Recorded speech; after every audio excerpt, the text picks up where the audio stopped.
Во время прямой линии главы Республики Башкортостан было очень много вопросов, связанных с транспортом. Об этом поговорим сегодня в программе «Интервью». Здравствуйте, я представляю гостя в студии. Рустам Баязитов, председатель общественного совета при Минтрансе Республики Башкортостан, доцент Уфимского университета науки и технологий. Рустам Байранович, здравствуйте. Добрый день. Действительно, вот смотрели наверняка прямую линию, и там очень много вопросов в голове прозвучало именно касающихся и транспорта, и дорог. Что скажете? Традиционно то, что касается дорожно-транспортного комплекса, это один из основных вопросов, который задают всегда руководителю. Не суть важно, какого уровня республики, субъекта имеется в виду, города там, или муниципалитета. Потому что, в общем-то, это один из показателей эффективности работы. Совершенно справедливо. И вопросов действительно очень много. И не только на прямой линии, вообще обращений очень много. Безусловно, жалоб очень много. И это закономерно. Почему? Потому что, в общем-то, Ради Фарич сказал, когда он пришел в республику, он использовал термин, это вам не Техас, если помните. Но на самом деле, с моей точки зрения, в чем-то он, наверное, даже и смягчил ситуацию. Потому что, во-первых, дорожно-транспортный комплекс по многим показателям находился в состоянии стагнации многолетней. Он не развивался. Примером тому наш рельсовый транспорт в городе Уфе, в котором износ почти 100% подвижного состава, рельсового хозяйства, контактных сетей и так далее. Общественный транспорт – это социально датируемое направление деятельности, но это показатель уровня жизни нашего общества. И, конечно, с моей точки зрения, он не побоялся взять на себя ответственность и смелость взяться за решение этих проблем. Хотя раньше многие руководители, они просто как бы уходили от этой проблемы, думали, что, в общем-то, проблема сама со временем нивелируется, но тем не менее мы понимаем, что мы уже подошли по каким-то вопросам к какой-то критической черте, в части с точки зрения показателей пропускной способности наших улиц, когда мы просто уже стали в пробках стоять, либо работа нашего общественного транспорта, и с точки зрения доступности, с точки зрения надежности, с точки зрения комфортности, безопасности и так далее. И самое главное, с моей точки зрения, что эти вопросы, они решаются. Понятно, что это не сиюминутное дело, это дело достаточно финансово емкое, очень технологичное, требует огромных усилий и интеллектуальных, огромных усилий организационных, ну и с точки зрения временных рамок. Поэтому, естественно, вопросов как было много, так и будет. Я считаю, что это нормально. Конечно, будут неудобства, потому что любые действия, которые связаны с ремонтом, с реконструкцией улично-дорожной сети, это всегда посягательство на мобильность наших граждан. Это всегда приводит к какому-то дискомфорту. Но, как показывает моя практика, большинство наших жителей Уфы в частности, да, они, в общем-то, как очень адекватно понимают ситуацию, понимают, что невозможно без ущерба мобильности, комфорта, удобства что-то сделать с нашими дорогами, понимают, что нужно ремонтировать дороги, понимают, что их нужно расширять, понимают, что нужно строить мосты, понимают, что нужно обновлять общественный транспорт. Без этого невозможно. Это живой механизм. И, естественно, не нужно бояться этих вопросов. Нужно спокойно, планомерно, системно ими заниматься.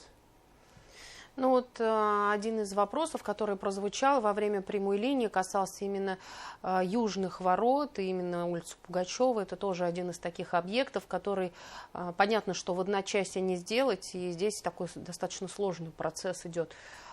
Что скажете именно в этом направлении? Я хочу сказать, что, во-первых, этот объект, он реализуется в рамках национального проекта «Безопасные качественные дороги», в рамках реализации в Уфимской агломерации. То есть это, во-первых, большие привлеченные федеральные деньги в Республику Башкортостан. И это тоже заслуга существующей команды. Это достаточно большой объем работы, который очень сильно позволит разгрузить эту часть города. Во-первых, возвести недостающий мостовой переход, которых у нас недостаточно. Мы находимся на полуострове. Это строительство дополнительной улицы Урленко, строительство путепроводов в разных улицах и возможность дополнительного выхода на федеральные трассы Р-240, я имею в виду на аэропорт, и дальше через Цветы Башкирии на федеральную трассу М5. Работы ведутся. Понятно, что очень много проблем приходится решать. Не всегда это укладывается в установленные сроки. Здесь причин очень много. Здесь и отчуждение земельных участков. Часто это приходится решать в рамках судебных споров, потому что они находятся в частной собственности. Тут и вопросы изыскания. То есть это огромный большой пласт работы. Он не останавливается. Но я думаю, что все-таки в установленные запланированные сроки работы будут завершены. Ну, понимают люди. Мы в свое время потерпели, помните, Издемским путепроводом, сейчас вопрос этот решен. Мы терпели за Томским мостом, мы терпели с путепроводом Закиева-Лиди-Салават-Юлаева, хотя мы понимали, что это нужно делать. И в основном претензии многих граждан заключались не в том, что не нужно этого делать, а в том, чтобы информационное поле вокруг этого было более насыщенным, и информация заранее предоставлялась людям, чтобы они могли планировать и свои поездки, и свои действия. Так что то, что касается Пугачева, необходимость этого проекта, она безусловна. Я уверен, что этот проект он будет реализован, и мы еще по достоинству оценим этот участок улично-дорожной сети города Уфы. Рустам Байронович, ну вообще действительно вы правильно отметили, очень много вопросов прозвучало по транспортной системе, по дорогам. Вот на все ли прозвучали ответы от главы, как думаете? Вот именно прозвучавших вопросов, имея в виду, а не которые остались, может быть, в соцсетях. Ну, с моей точки зрения, если бы даже попытался Ради Фарич ответить на все вопросы, которые, скажем, острые в части дорожно-транспортного комплекса, только по этой теме ему бы не хватило времени. Это и фонящие дороги, это и подвижной состав пассажирский, это и развитие интеллектуальной транспортной системы, умные светофоры, использование камер видеофиксации. На самом деле острых моментов много, но с моей точки зрения это говорит о том, что система развивается, это о том, что мы двигаемся вперед, и это самое главное.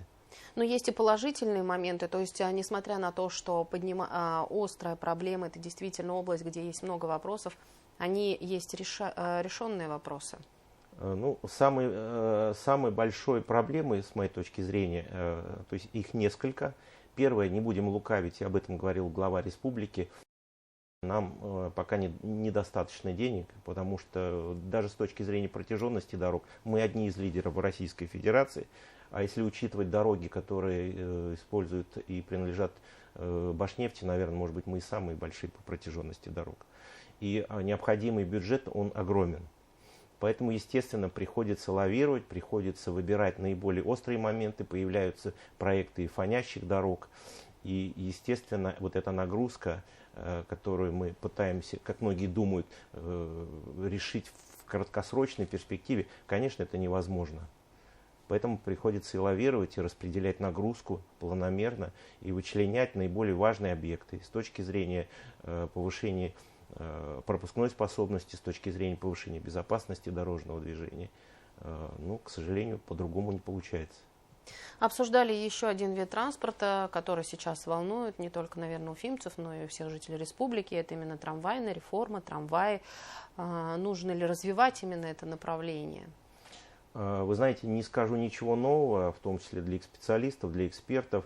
Любой многомиллионный город, любой миллионный город крупный, особенно находящийся, как Уфа, в условиях градостроительных каких-то рамок, мы находимся на полуострове, да, он вынужден строить свою транспортную систему с точки зрения развития рельсового транспорта, потому что это транспорт, который позволяет перевозить большое количество пассажиров, или, как мы говорим, обладает высокой пропускной способностью, выстраивать его по отдельным транспортным коридорам. И у нас другого пути нет, так же, как у любого большого города. Это аксиома, и мы пойдем по этому пути, у нас просто нет другого выхода, потому что при постоянно увеличивающемся уровне автомобилизации мы подойдем к какому-то порогу, когда наш общественный транспорт, ему достаточно сложно будет двигаться по общим дорогам. Поэтому его нужно вычленять и выводить в отдельные транспортные коридоры. Его нужно масштабировать за счет больших вагонов, за счет высокой провозной способности. Как в свое время, мы не представляем сейчас с вами Москву, Санкт-Петербург, там, без метрополитена, без электричек, МКД там, и так далее, там достаточно много. Но все это развитие рейсового транспорта. Нам предстоит это сделать. А то, что убрали его с проспекта Октября, здесь есть и правильные моменты, есть и не очень, но в любом случае с проезжей части, конечно, его нужно было убирать. Потому что фактически проспект Октября стал автомобильной дорогой, по сути, уже автомагистралью первой категории. Но это, я образно так говорю, с точки зрения классификации, это не автомобильная дорога первой категории, но по нагрузке, по интенсивности движения, конечно, это уже, так сказать, проблема. Поэтому без трамвая мы не обойдемся в любом случае. Ну и каковы тенденции сейчас именно в пассажирских перевозках? Потому что вот вы вспомнили, напомнили о том, как в начале Радий Фаритович говорил о том, что это вам не Техас. А как сейчас? Стало ли, может быть, проще именно вот с вашей точки зрения экспертной? Конечно, есть всегда и жалобы, но тем не менее.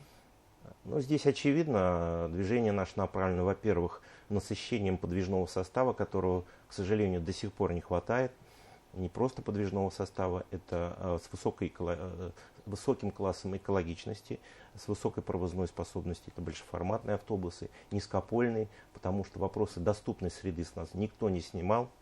С точки зрения обслуживания и маломобильных групп населения, а я напомню, что это практически 25% нашего населения.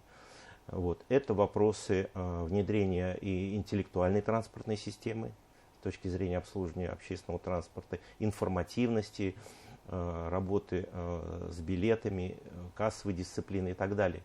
То есть здесь вектор развития общественного транспорта, с моей точки зрения, он выбран правильно, но проблема одна сейчас пока: нехватка общественного транспорта, подвижного состава. К сожалению, существует проблема с водительским составом, с персоналом. Но это не только наша отрасль. Многие отрасли сейчас испытывают проблемы с сотрудниками, с кадрами. Вот. Ну и с моей точки зрения, недостаточно финансирования в этом плане. Об этом, честно сказал Радий Фаритович. Поэтому мы, к сожалению, пока не можем выполнить существующие так называемые в полной мере социальные стандарты транспортного обслуживания. То есть есть такие федеральные стандарты, которые утверждены распоряжением Минтранса России. Не можем пока перейти на брутто-контракты. Это тоже финансовый инструмент, к которому мы стремимся.